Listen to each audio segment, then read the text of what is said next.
This week on the Aviators, the newest very light jet to hit the market, and with the latest upgrades and capabilities, see why the Eclipse 550 is rolling off the assembly line.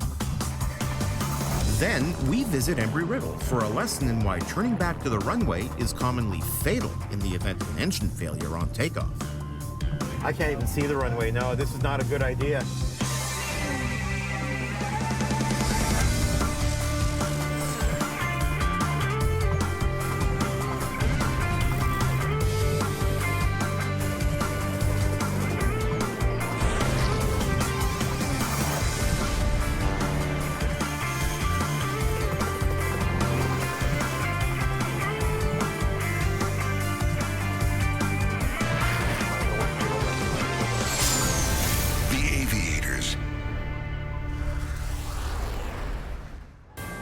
The skies are blue, the winds are calm, and it's another great day to go flying.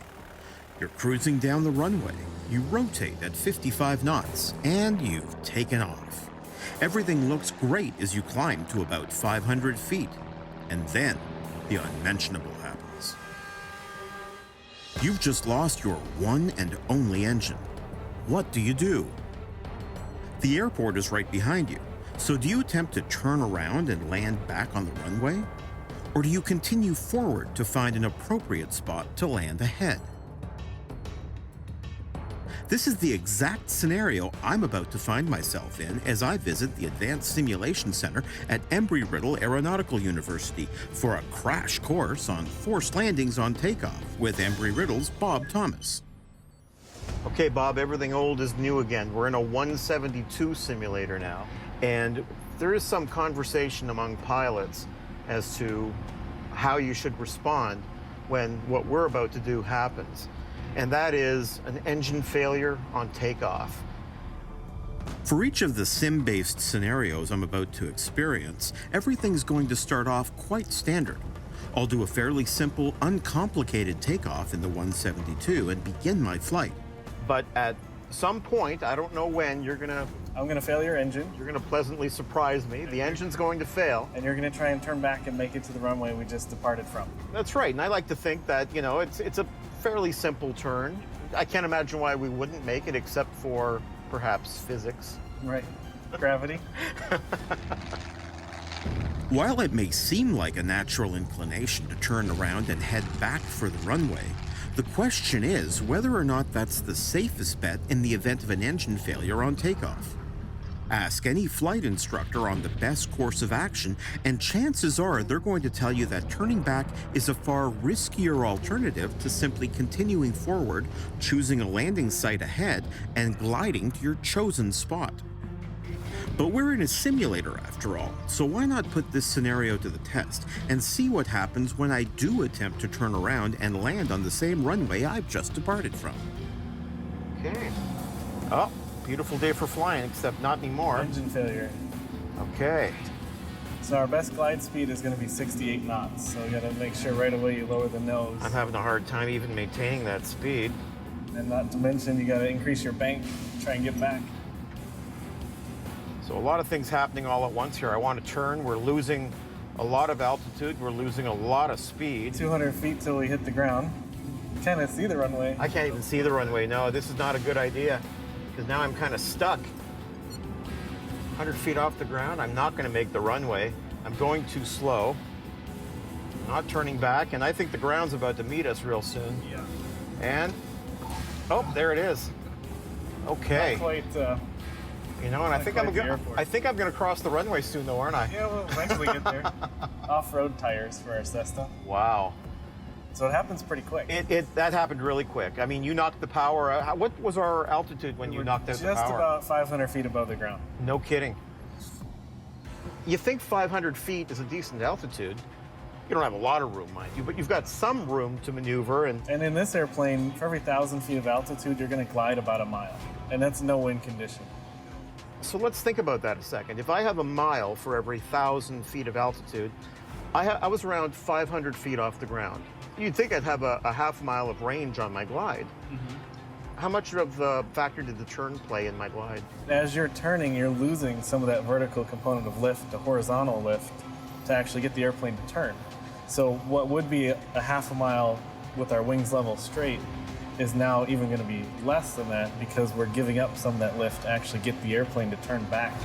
Not only are you losing altitude through the process of making the turn itself, but there's also a lot for the pilot to take into consideration when attempting such a steep turn at such low altitude without losing control of the aircraft altogether. There's a lot involved in making a safe turn. You just don't crank at it. I mean, you've got to turn a certain way. There's some coordination involved in making the turn. I'm watching the ground, I'm watching my speed, I'm making the turn, I'm looking for the runway. There's a lot to do, and I don't have a lot of time, and I don't have a lot of altitude. And the last thing you want to do is put it into a spin right after the engine fails too. So you're already going to be thinking about a lot of things because the engine failed. Making sure that you stay perfectly coordinated during that kind of turn, that low to the ground, is also going to be tricky. In effect, making the effort to turn back actually reduces the amount of time you have in the sky to prepare for the landing itself. And since you're effectively putting all of your eggs into one basket by choosing to make this turn, you're also relinquishing much of the control over the situation, rendering yourself at the mercy of whatever spot that 180-degree turn puts you in.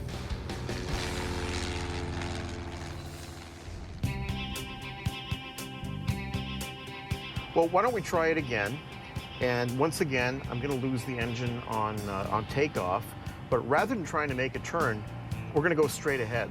Okay. So we're going to go ahead and take off here, rotate at 55, climb out at 74, and at some point, I'm going to fail your engine. Thank you. You're welcome. And once again, without a moment's notice, my nice, calm ascent is cut short as my engine fails.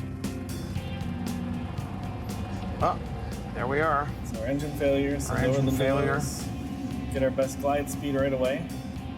So we got the glide speed. And so now we're just kind of looking ahead to see what could potentially be a good. Well, I see an open space there. It's not too far off my nose axis. I see what looks like uneven ground there. So I think I'm where I want to be. And definitely use some shallow turns to get there so we keep as much lift vertically as possible. And you know, it just seems like I'm almost on a short final, although this one's sort of not a voluntary one. I've got my hand on the throttle as if it's doing something. Now it's just a matter of getting ourselves set up and kind of approaching the ground and hoping that we can get a nice smooth landing out of it. Looks like we're on the ground. And I'm slamming Elevator the all the way brakes back on. to keep the nose from digging in. And just kind of smoothly apply the brakes. And we stop. Okay, we're on the ground. On the surface, another successful landing, and one which I felt much more in control of this time around. After finding my best glide speed, my only major task was to keep my eyes peeled for a potential landing spot ahead, and then guide the aircraft down to the ground as safely as possible. Wow, I'll tell you, I felt like, again, things happened really quickly, but I kind of felt like I had some time. Not a lot of time, but on the last go around, I didn't feel like I had any time at all. So I think I was doing more, and because we were losing altitude so much more quickly because I was in a turn, I was doing more and I had a lot less time to do it in. Whereas this one, still didn't have a ton of time, but I felt as if I had more time, and I really felt that I was doing a lot less.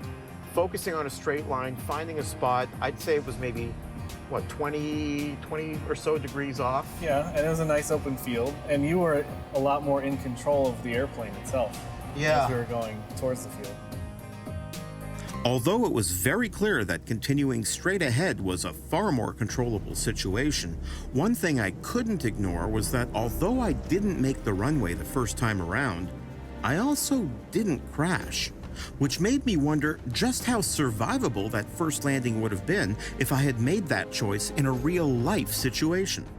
I guess in that case, it more depends on what's actually on the ground that we would have landed on. Because then you get terrain issues, trees, water, a whole bunch of other issues to think about, power lines especially, roads. So, we might have landed and survived according to the sim, But the world is perfectly flat here. In real life, you're going to have a lot more obstacles to worry about.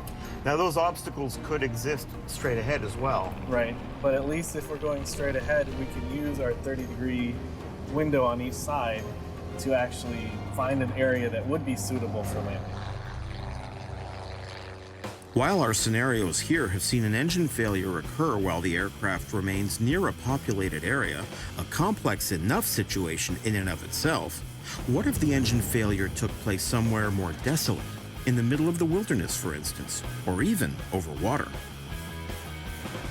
Regardless of the cause of the engine failure, if you've been forced to land in the middle of nowhere, surviving the flight and the emergency landing is only half the battle.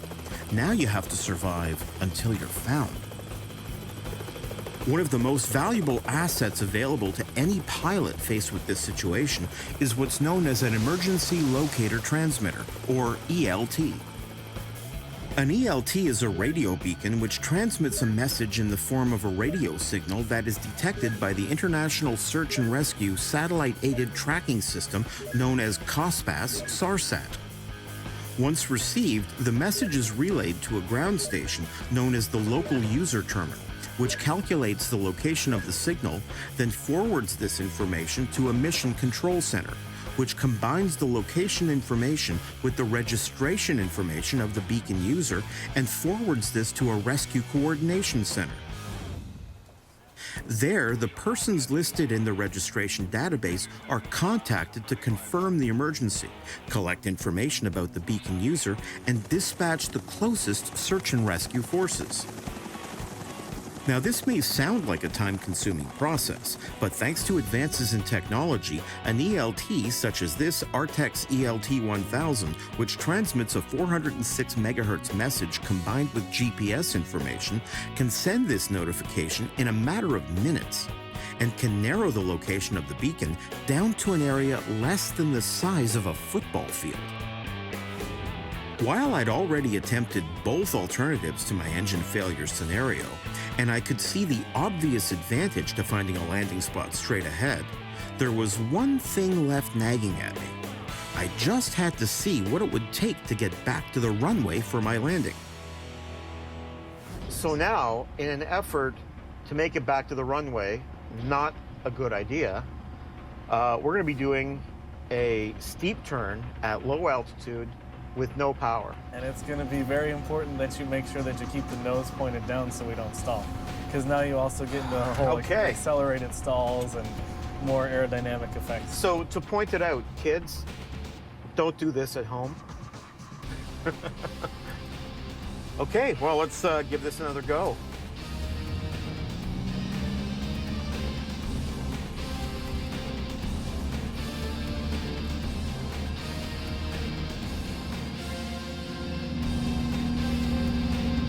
Everything's looking right. And then it goes wrong, and we're going to crank on it. Yeah, so there's 45 degrees, that's 60. That's a little... Oh, that's bad. That's very bad. Oh, that's real bad. Oh! Oh! And the screen turns red. I mean, that was blood splatter red. That was just... Okay, all right. Well, it looks like I got my answer. Oh! You know what? I think it's really, really easy to overbank. I mean, I said I was going to really crank on it, but I really didn't do a whole lot more. All I did was not bring it back. So it's easy to get to that point where you want to turn around to make it back to the runway. And if you don't bring it back around, it just keeps going, which is what happened that time around. And when we did get into a situation where it overbanked, I mean, we were nose into the ground like this. I guess the lesson to be learned here is stick with your training, keep your head screwed on right, and if your instincts want to tell you to go that way is a whole lot easier and safer. Right. Okay.